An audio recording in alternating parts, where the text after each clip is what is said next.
भारत के G20 शिखर सम्मेलन की सफलतापूर्वक मेजबानी करने पर पड़ोसी मुल्क पाकिस्तान के सुर बदले बदले से नजर आ रहे हैं। समिट पर पाकिस्तानियों का दर्द छलका हुआ दिखाई पड़ रहा है।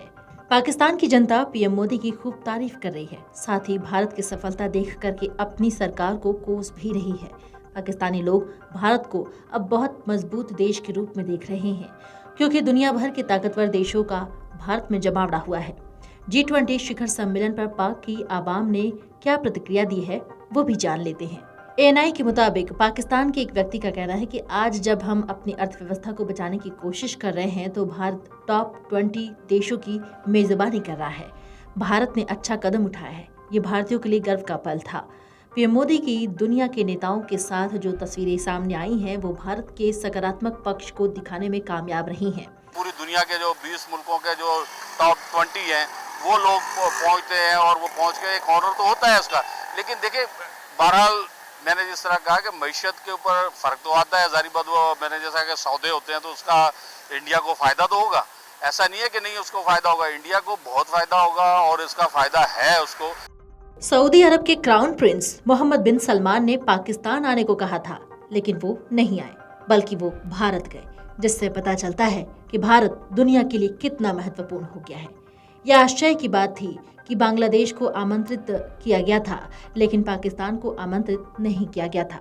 एक अन्य पाकिस्तानी व्यक्ति ने कहा कि मुझे लगता है कि हम अपनी विदेश नीति में विफल रहे हैं और इसी वजह से G20 शिखर सम्मेलन हमारे पड़ोसी देश में हो रहा है और वहां दुनिया भर के राष्ट्राध्यक्ष आ रहे हैं। पिछले 5 से 6 वर्षों में हमारी अर्थव्यवस्था और सिक्योरिटी खराब हो गई है।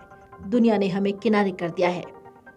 एक व्यक्ति का कहना था कि वहां सऊदी अरब के शासक आए थे और लोगों को उम्मीद थी कि वो पाकिस्तान भी आएंगे, लेकिन वो नहीं आए। जब इतना बड़ा सम्मेलन होता है तो लोग देखते हैं कि देश आगे बढ़ रहा है। पाकिस्तानी आवाम में से एक अन्य व्यक्ति ने कहा कि जब टॉप 20 देशों के प्रमुख देश का दौरा करते हैं तो ये देश के लिए सम्मान की बात होती है। इससे भारतीय अर्थव्यवस्था को बहुत लाभ मिलेगा। जाहिर है बिल्कुल बुलंद होगा, इसलिए कि एक तो वो मीडिया में सामने आए हैं इस हवाले से, जो बहुत सारे बाहर से माहौल, जैसे अभी शहजादा आए, सऊदी अरब का जो शहजादा है वो आए। बहुत सारे लोग ये भी एक्सपेक्ट कर रहे थे कि यहाँ जब वक्त पड़ेगा तो यहाँ भी आएंगे। जाहिर है वहाँ था प्रोग्राम तो उन्होंने तो वहाँ ही आना था। लेकिन मैं समझता हूँ कि पूरी दुनिया में जब इतनी बड़ी कॉन्फ्रेंसेज होती हैं जो माशी सतह पे हों, तो वो तो जाहिर है पूरी दुनिया में उनका चीज़ें जो है ना, लोग उसी अंदाज से देखते हैं कि ये आगे बढ़ रहे हैं लोग और उसमें काम कर रहे हैं।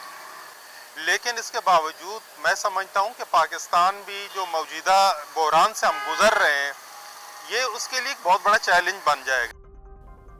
G20 सम्मेलन के सफल आयोजन के साथ ही दुनिया के सबसे बड़े लोकतंत्र भारत ने अपनी वैश्विक साख में और भी इजाफा कर लिया है। G20 लीडर्स घोषणा पत्र पर सदस्य देशों की सहमति बनाना भारत की बड़ी सफलता माना जा रहा है। इस घोषणा पत्र में मजबूत, संतुलित और समावेशी विकास में तेजी लाने, डिजिटल सार्वजनिक बुनियादी ढांचे के माध्यम से वित्तीय समावेशन और वैश्विक चुनौतियों से निपटने और समाज के सभी क्षेत्रों के रूप में योगदान के लिए नीति निर्माताओं के रूप में महिलाओं की सार्थक भागीदारी को बढ़ावा देने जैसी अहम बातों का जिक्र है। भारत के प्रस्ताव पर अफ्रीकन यूनियन को स्थायी सदस्य बनाने पर भी सहमति बन चुकी है। अफ्रीकन यूनियन को G20 में शामिल कराना भारतीय प्रधानमंत्री नरेंद्र मोदी का मास्टर स्ट्रोक माना जा रहा है। यूरोपियन यूनियन की तर्ज पर अब अफ्रीकन यूनियन भी G20 का स्थायी सदस्य होगा और इस मंच के मार्फत अपनी बात को दुनिया के समक्ष रख सकेगा। G20 में अब तक 19 देश और यूरोपियन यूनियन शामिल था, लेकिन अफ्रीकन यूनियन की एंट्री के बाद से ये संख्या अब 21 हो जाएगी। Video desk amarujala.com। Amar Ujala अब आपके टीवी पर भी। अपने स्मार्ट टीवी पर YouTube पर सर्च करें अमर उजाला, चैनल सब्सक्राइब करें और देखें ताजा खबरें, वो भी HD क्वालिटी में। और हाँ, बेल आइकन दबाना ना भूलें ताकि हर खबर हो आपके घर। अमर उजाला, निष्पक्ष, निर्भीक, निरंतर।